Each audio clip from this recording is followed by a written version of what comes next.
Hello दोस्तों, नमस्कार दोस्तों। इस वीडियो में हम एचटेट 2020 का क्वेश्चन पेपर करेंगे जो आपको आगामी एचटेट 2022 जो नवंबर महीने में होने वाला है उसमें भूगोल के विद्यार्थियों के काफ़ी हेल्प कर सकता है। चलिए दोस्तों, शुरुआत करते हैं। निम्नलिखित में से कौन सा एक स्वच्छंद उद्योग नहीं है? Which of the following is not a footloose industries? Footloose उद्योग दोस्तों वो होते हैं जिनको कच्चे माल की आवश्यकता नहीं होती, वो किसी भी स्थान पर लगाए जा सकते हैं। हीरा कटाई, हाईटेक, कंप्यूटर चिप और एल्यूमिनियम। तो आंसर होगा एल्यूमिनियम। एल्यूमिनियम जो उद्योग है वो फुटलूज उद्योग नहीं है, क्योंकि इसको स्थापित करने के लिए एल्यूमिनियम तत्वों की आवश्यकता होती है। बाकी जो हीरा कटाई, हाईटेक और कंप्यूटर चिप है ये किसी भी स्थान पर स्थापित किए जा सकते हैं। तो इनमें से जो फुटलूज उद्योग नहीं है, क्या आंसर होगा? एल्यूमिनियम। सेकंड, पृथ्वी की सतह से जीपीएस उपग्रह की कक्षीय ऊंचाई कितनी होती है? 36,000 kilometre, 970 kilometre, 20,200 kilometre, 30,200 kilometre. Answer होगा लगभग 20,200 किलोमीटर पृथ्वी की सतह से जीपीएस उपग्रह की कक्षीय ऊंचाई होती है। नेक्स्ट, निम्नलिखित को कालानुक्रमिक रूप में व्यवस्थित कीजिए। इनमें से सबसे पहले क्या चीज़ थी, उसके बाद क्या है? ऑस्ट्रालोपिथेकस, होमो इरेक्टस और होमोसेपियंस। तो सबसे पहले दोस्तों इसका आंसर होगा ए, बै और से। सबसे पहले ऑस्ट्रालोपिथेकस, उसके बाद होमो इरेक्टस और सबसे अंत में होमोसेपियंस, जिसको आधुनिक मानव कहा जाता है, उसकी उत्पत्ति हुई थी। उसके बाद कोट्टापुरम से कोल्लम तक विस्तृत राष्ट्रीय जलमार्ग कौन सा है? 4, 3, 2, 5। आंसर होगा 3। राष्ट्रीय राजमार्ग जो 3 है वो कोट्टापुरम से कोल्लम तक जाता है। उसके बाद मानव भूगोल अस्थायी पृथ्वी तथा चंचल मानव के पारस्परिक परिवर्तनशील संबंधों का अध्ययन है, ये किसने कहा था? किस विद्वान के ये शब्द है? ब्रूंज, रेटजल, ब्लास या ई.सी. सैंपल। तो आंसर होगा कुमारी जो सैंपल है उसने कहा था मानव भूगोल अस्थायी पृथ्वी और चंचल मानव के पारस्परिक परिवर्तनशील संबंधों का अध्ययन है। नेक्स्ट, सर्वाधिक विस्तृत महासागरीय पंख निक्षेप क्या है? The most wide spread ooze deposits in oceans are globigerina, diatom, pteropod, radiolarian. तो आंसर होगा ग्लोबिजेरिना जो है सर्वाधिक विस्तृत महासागरीय पंख निक्षेप है। उसके बाद भारत में निम्न में से किस सिंचाई के स्रोत द्वारा अधिकतम क्षेत्र सिंचित होता है? सबसे ज़्यादा मुख्य सिंचाई का साधन क्या है भारत में? नहर, तालाब, कुएं और नलकूप। नहर व तालाब। तो आंसर होगा कुएं और नलकूप। वेल्स एंड जो ट्यूबवेल है सबसे ज़्यादा भारत में सिंचाई इनके द्वारा होती है। उसके बाद राजस्व चेन, रेवेन्यू चेन की मानक लंबाई कितनी होती है? 66 feet, 33 feet, 30 feet, 50 feet. Answer होगा 33 फीट। 33 फीट जो है वो राजस्व चेन या रेवेन्यू चेन की मानक लंबाई होती है, जिसको पटवारी अक्सर प्रयोग करते हैं। टेरा रोसा मिट्टी के संबंध में कौन सा सही है? इसका रंग ललाई युक्त यानी लाल होता है। यह सुप्रवाहित, अच्छी तरह से सूखने वाली मिट्टी है। इसका पीएच सामान्य होता है। उसके बाद इनमें से क्या आंसर सही है? ए, बै और से। यानी दोस्तों सारे के सारे जो ऑप्शन है वो टेरा रोसा मिट्टी के संबंध में सत्य है। यानी इसका रंग जो है ललाई युक्त लाल भी होता है। यह अच्छी तरह से सूखने वाली मिट्टी होती है और इसका पीएच जो है अक्सर सामान्य होता है, न्यूट्रल होता है। उसके बाद मिलान करना है सूची 1 को सूची 2 से। अगुलहास जो धारा है वो किससे मिलती है? बेंगुला धारा कहाँ बहती है? लेब्रेडोर धारा कहाँ बहती है? और कनारी कहाँ? 1, 2। पहला का आंसर होगा दोस्तों जो अगुलहास धारा है वो दक्षिणी हिंद महासागर में बहती है। उसके बाद जो बेंगुला धारा है उसका आंसर होगा दक्षिणी अटलांटिक महासागर। दक्षिणी अटलांटिक महासागर में बहती है। उसके बाद लेब्रेडोर जो धारा है वो उत्तरी अटलांटिक महासागर में बहती है। और जो कनारी की धारा है वो बहती है उत्तर पश्चिमी अफ्रीकी तट पर। उत्तर पश्चिमी अफ्रीकी तट पर। तो इनका धाराओं का बताना है कि कौन सी धारा किस समुद्र में बहती है। उसके बाद पृथ्वी की आंतरिक संरचना के बारे में निम्नलिखित में से कौन सा कथन असत्य है? एस्थेनोस्फीयर आंशिक पिघला हुआ है। पृथ्वी का क्रोड निकल व लौह से निर्मित है, ये भी बात सही है। पृथ्वी का भूपृष्ठ अधिकांशतः मैग्नीशियम से निर्मित है, ये दोस्तों गलत है। आंसर इसका जो है पृथ्वी का भूपृष्ठ अधिकांशतः मैग्नीशियम से निर्मित है, ये गलत है, क्योंकि पृथ्वी की जो सबसे ऊपरी परत होती है सियाल, उसमें सिलिका और एल्यूमिनियम होती है, मैग्नीशियम नहीं होती। उसके बाद निम्नलिखित भूगोलवेताओं में से कौन उद्देश्यवादी था? टेलियोलॉजिस्ट, ग्योट, हम्बोल्ट, रीटर या लाप्लास? तो आंसर होगा रीटर। रीटर जो भूगोलवेता था वो उद्देश्यवादी था। उसके बाद बताना है कि कौन सा जो पर्वत है वो किस प्रकार का पर्वत है। वलित कौन सा है, अवशिष्ट कौन सा है, ज्वालामुखी कौन सा है, और भ्रंशतोत जो पर्वत है वो कौन सा है? तो पहला का जो आंसर है वलित जो नवीन पर्वत है वो हिमालय है। अवशिष्ट जो पर्वत है, रेजिडुअल जो पर्वत है, वो अरावली है। उसके बाद ज्वालामुखी जो पर्वत है, सी आंसर, इसका आंसर होगा राजमहल पहाड़ियाँ। और जो भ्रंशतोत है यानी जो ब्लॉक पर्वत है वो है सह्याद्री। तो मिलान करने हैं कि कौन सा पर्वत किस प्रकार का है, किस श्रेणी में आता है। उसके बाद भारत के निम्नलिखित राज्यों में से कौन सा भारत म्यांमार सीमा पर स्थित नहीं है? अरुणाचल प्रदेश, मिजोरम, नागालैंड, त्रिपुरा? तो आंसर होगा त्रिपुरा। त्रिपुरा जो राज्य है भारत म्यांमार सीमा पर स्थित नहीं है, बाकी तीनों जो राज्य है वो भारत म्यांमार सीमा पर स्थित है। उसके बाद बोट पीपुल स्थानांतरण संबंधित है किससे? बोट पीपुल्स 70 तथा 80 के दशक में वियतनामी लोगों के स्थानांतरण से बोट पीपुल्स जो है वो संबंधित है।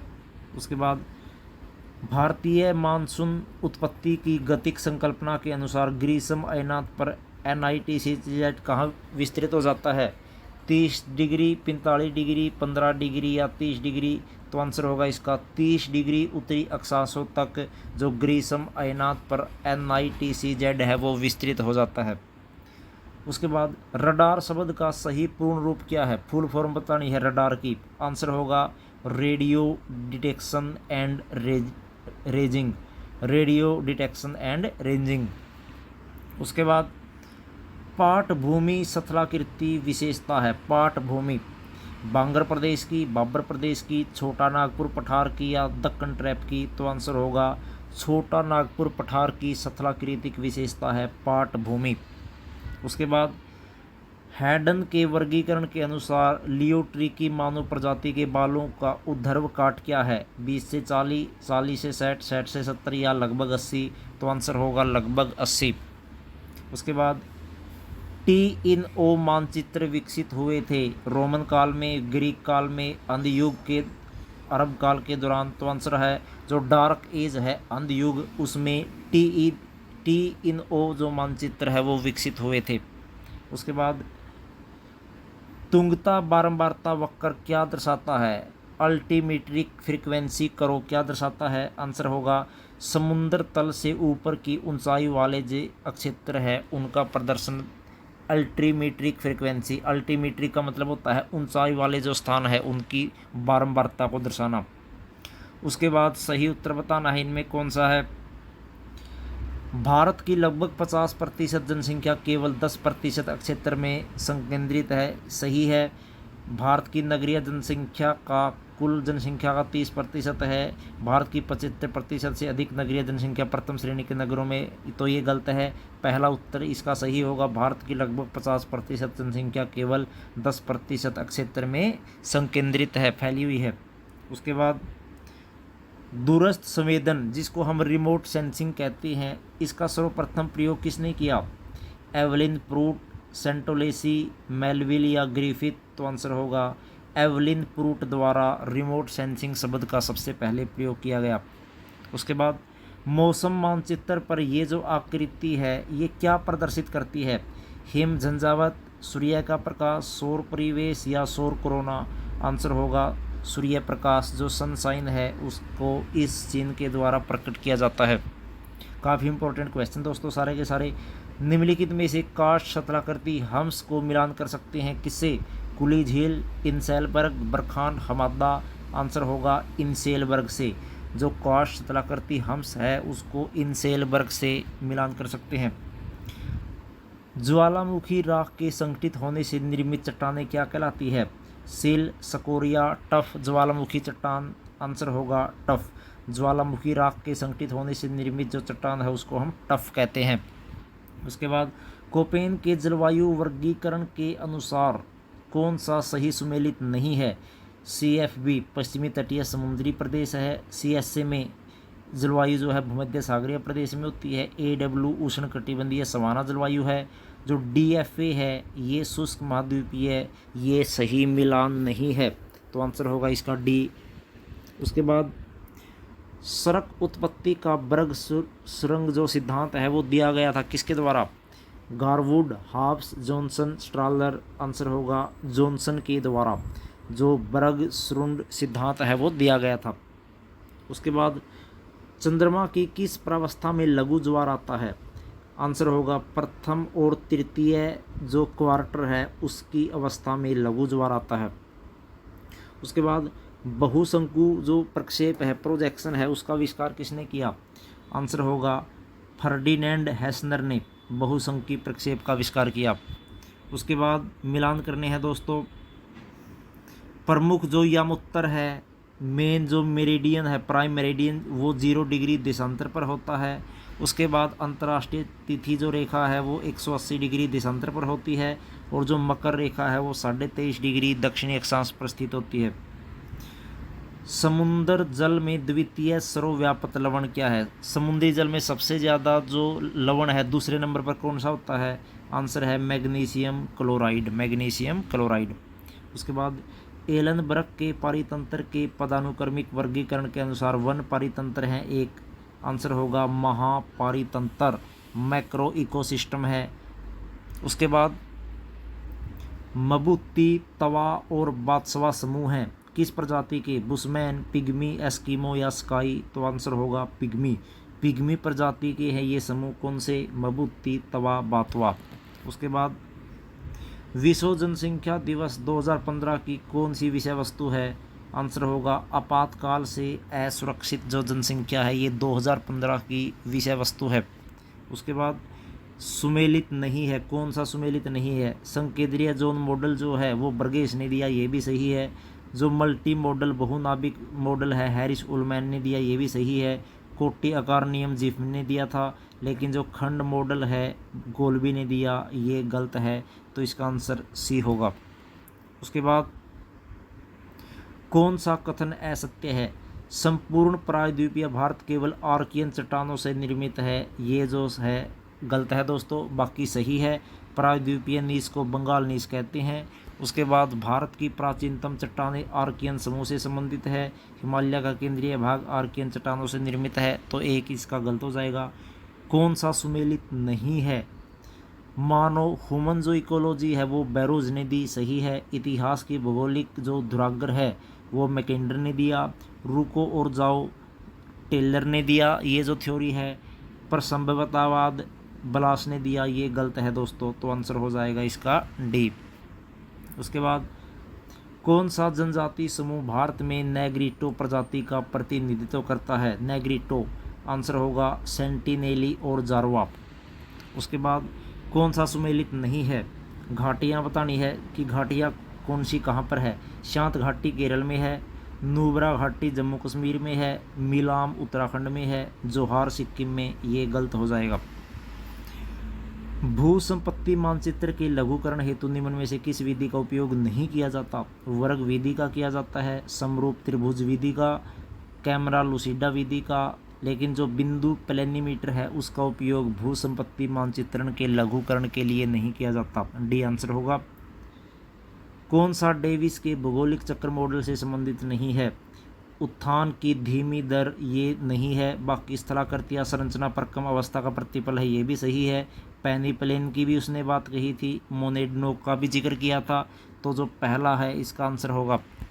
उसके बाद ऑटो समिड की अंतरातरक धूल परिकल्पना किन वैज्ञानिकों के पूर्ववर्ती विचारों पर आधारित है? आंसर होगा कांट और लाप्लास। कील नहर जोड़ती है किसको? उत्तरी सागर को बाल्टिक सागर से जोड़ती है कील नहर। काफ़ी इंपॉर्टेंट क्वेश्चन दोस्तों, कई बार ये पूछा जाता है एग्जाम में। उसके बाद बताना है कि कौन सा खनिज किस प्रदेश में पाया जाता है। बॉक्साइट जो है वो ऑस्ट्रेलिया के वीपा में पाया जाता है। आयरन जो अयस्क है दोस्तों वो भी ऑस्ट्रेलिया के गोल्ड्सवर्थी में पाया जाता है। निकेल जो है वो ऑस्ट्रेलिया के, इसमें आंसर है दोस्तों 4 नंबर पर जो है ग्रीनवेल में। और सीसा और जस्ता ब्रोकन हिल्स, ये काफ़ी इंपॉर्टेंट क्वेश्चन दोस्तों, अलग से पूछा जाता है। ब्रोकन हिल्स पहाड़ियाँ किसके लिए प्रसिद्ध है? सीसे व जस्ते के लिए। और किस देश में है? ऑस्ट्रेलिया में। ये काफ़ी इंपॉर्टेंट क्वेश्चन दोस्तों बन जाएगा। 2011 की जनगणना के अनुसार निम्न में से किस राज्य में महिला कार्य सहभागिता दर सबसे कम थी? यानी महिलाओं का जो काम करने का प्रतिशत सबसे कम था पंजाब में। किसमें? पंजाब में। उसके बाद असो अक्षांश यानी जो हॉर्स लैटिट्यूड है वो पेटी किससे संबंधित है? उपोष्ण उच्च वायुदाब से। किसमें? उपोष्ण उच्च वायुदाब सब ट्रॉपिकल हाई प्रेशर बेल्ट जो है वो असो अक्षांश से संबंधित है। शीतोष्ण चक्रवातों का सामान्य लक्षण नहीं है। एक लंबी अवधि तक मूसलाधार वर्षा, ये इसका लक्षण नहीं है। बाकी लक्षण है अस्थिर मौसम भी होता है, कोहरापन और अस्पष्ट जो दृश्यता है वो भी होती है, और विस्तृत समदाब रेखाएं भी होती है। उसके बाद बताना है इसमें कौन सा सही है। एटोल प्रवाल भित्ति के वलयाकार द्वीप है, ये बात भी सही है। उसके बाद दोस्तों चौरस शिखर युक्त ज्वालामुखी के जलमग्न द्वीप गियो कहलाते हैं, ये भी सही है। ये गलत है। महासागरों में मगन ढालों का औसत ढाल लगभग 10 डिग्री होता है, ये गलत है। उसके बाद ब्लैक फॉरेस्ट और वासजेस के मध्य ब्रंश घाटी में कौन सी नदी बहती है? आंसर होगा राइन नदी। काफ़ी इंपॉर्टेंट क्वेश्चन दोस्तों ये। कौन सा मेलानेशिया द्वीप समूह में अवस्थित है? न्यू गिनी द्वीप। क्या आंसर होगा? न्यू गिनी द्वीप मेलानेशिया द्वीप समूह में स्थापित है। सुमेलित नहीं है, सुमेलित नहीं है। सुई पत्ता शंकु वृक्ष सप्रूस और फर मिलते हैं। उष्ण कटिबंधीय मानसूनी में सागवान और साल मिलते हैं। उष्ण कटिबंधीय सवाना में चपटे मुकुट वाले पेड़ मिलते हैं। लेकिन जो मध्य अक्षांशीय मिश्रित है उसमें ये जो वन है वो नहीं पाए जाते, रोजवुड और आयरनवुड। कोरियोलिस बल व इसके प्रभाव के संबंध में कौन सा कथन सही नहीं है? ठीक ध्रुवों पर यह शून्य होता है, ये गलत है। ध्रुवों पर ये अधिकतम होता है। बाकी जो आंसर है दोस्तों वो सही है, तो इसका ए आंसर हो जाएगा। उसके बाद यदि कथनात्मक मापक 3 इंच बराबर है 1 मील तो निरूपक भिन्न क्या होगी? ये आंसर होगा 1:21,120। उसके बाद शांत सागर कहाँ स्थित है? चंद्रमा पर। कहाँ दोस्तों? चंद्रमा पर, सी ऑफ ट्रंक्विलिटी। उसके बाद मिलान करने हैं दोस्तों ये। पद स्वासिनबर्ग अवस्थित है किससे? स्वासिनबर्ग। आंसर होगा कोबर के भू अभिनति सिद्धांत से, कोबर्स जियोसाइक्लिन ओरोगेंट थ्योरी से। उसके बाद सही उत्तर बताना है दोस्तों इसमें। फैलसिक चट्टानों का रंग हल्का होता है, सही है। एक बैथोलत का तल दृश्यमान होता है, ये गलत है। ग्रेनाइट और रायोलाइट मैफिक चट्टानें हैं, ये भी गलत है। तो केवल ए उत्तर इसका सही होगा। एल्यूसियन तथा मेरियाना खाइयों का निर्माण हुआ है अभिसारी प्लेट किनारों के सहारे, अभिसारी प्लेट किनारों के सहारे। उसके बाद एक पुनर्युक्ति स्थलाकृति के लक्षण क्या होते हैं? ए, ब और द एक नदी वेदिकाएँ होती है, अधकर्तित विसर्प होते हैं, और निक पॉइंट भी इसकी विशेषता होती है। उसके बाद दोस्तों ये थे भूगोल के क्वेश्चन दोस्तों। एचटेट 2022 का ये जो क्वेश्चन पेपर है वो हमने आज डिस्कस किया है, जिसमें भूगोल के सेट क्वेश्चन हैं। उम्मीद करते हैं दोस्तों आपको ये वीडियो पसंद आई होगी, क्योंकि कई बार एचटेट में पिछले पेपरों के जो क्वेश्चन पेपर है वो दोहराए जाते हैं, कई प्रश्न उसमें से दे दिए जाते हैं। इसलिए आपको भूगोल के ये सेट प्रश्न ज़रूर याद करने हैं। अगर आप एचटेट भूगोल विषय का देना चाहते हैं, अभी 12-13 नवंबर को जो एचटेट की परीक्षा होगी, आगे भी दोस्तों हम सभी सब्जेक्टों के पिछले पेपर जो है उनके क्वेश्चनों की वीडियो बनाएंगे, ताकि आपकी दोहराई हो सके और कॉन्सेप्ट क्लियर हो सके। अगर आप हमारे चैनल पर नए हैं, चैनल ज़रूर सब्सक्राइब करें विकास सर ऑफिशियल, क्योंकि ऐसे एजुकेशनल वीडियो हम आपके लिए डेली लाते रहते हैं। तो मिलते हैं दोस्तों जल्दी ही नई वीडियो में नए टॉपिक के साथ, तब तक जय हिंद जय भारत।